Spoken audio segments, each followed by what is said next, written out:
Баршаңызға қайырлы күн, сіздермен Есімбекова Майра, каналыма қош келдіңіздер. Бүгін сіздермен осындай керемет үй жағдайында жасалатын чипсы дайындайтын боламыз. Бізге картоп керек, тұз керек, сұйық май керек және ұнататын дәмдеуіштеріңіз керек болады.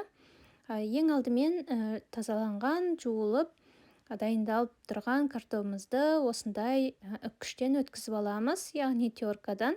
Теркамыз жұқа өткізетін тісі болу керек. Осыдан жақсылап осылай өткізіп аламыз. Ол осындай қағаз сияқты жұп-жұқа өткізеді. Міне. Енді осыларды қағазымызға тізбектеп орнатамыз. Артық суынан арылуымыз керек.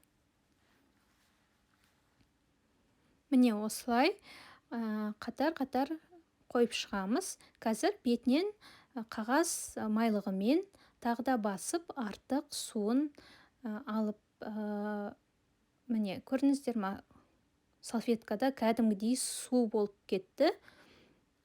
Міне сол кезде, қуырған кезде жаңағы май шашырамайтын болады. Ешқандай су жоқ картоп болды. Ыдысымызға майымызды құйып қызытамыз.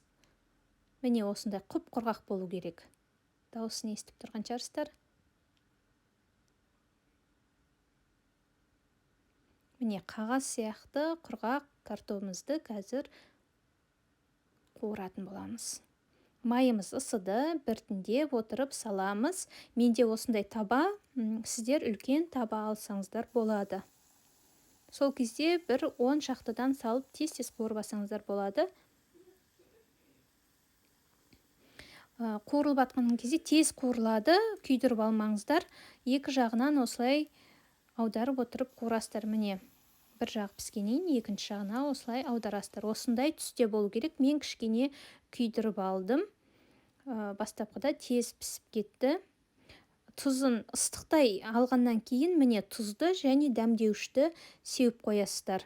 Ыстық кезінде майы өзіне жаңағы дәмдеуішті сіңіріп алу үшін. Артық май болса осылай қағазбен сіңдіріп алсаңыздар болады. Міне осындай тез дайындалды, дәмді, енді керемет екен үйде жасап жегенге. Балдарыңызға жасап беріңіздер, астарыңыз дәмді болсын. Келесі видеода кездескенше сау болыңыздар.